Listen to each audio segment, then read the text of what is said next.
Good morning to you, members and friends of the Freedom Lutheran family of families.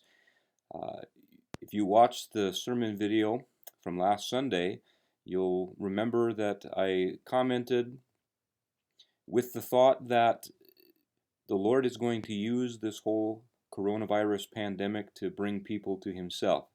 That souls will be found in the city of God for all eternity as a direct consequence of all that's happening in these days right now. And I just wanted to let you know that that is indeed happening as we speak. This morning I came across a testimony that was published on Facebook from an Italian doctor, and we're all aware, obviously, of all the things that have been happening in Italy with the collapse of the healthcare system and so many deaths and all those things. But the Lord is redeeming all of those things for the glory of His name and the good of His kingdom. And so I just wanted to make a short video here to share this testimony with you in the hope that it would be of encouragement to you, that God is at work, God is moving mightily in these days of calamity and crisis, and there is reason for us to rejoice and be glad. So just listen to this testimony here. This is from Dr. Julian Urban, a 38-year-old doctor serving in a hospital in Lombardy, Italy. Never in my darkest nightmares did I imagine that I would see and experience what has been going on in Italy in our hospitals the past 3 weeks. The nightmare flows and the river gets bigger and bigger. At first, a few patients came, then dozens, and then hundreds.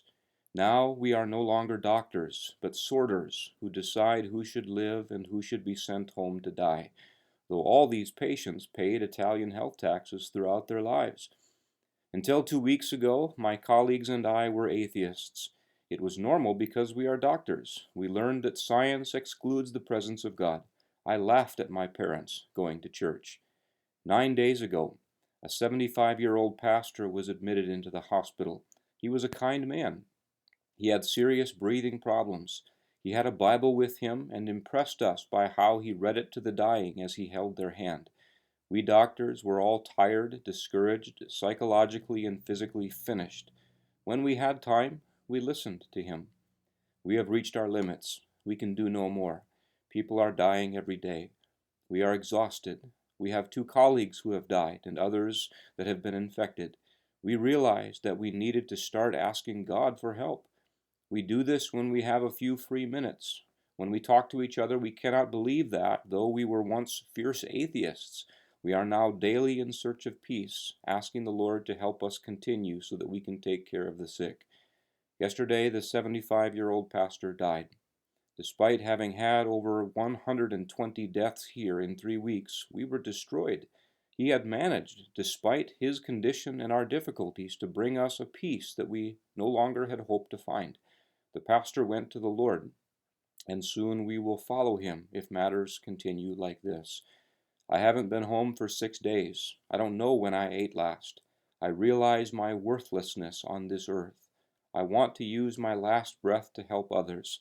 I am happy to have returned to God while I am surrounded by the suffering and death of my fellow men.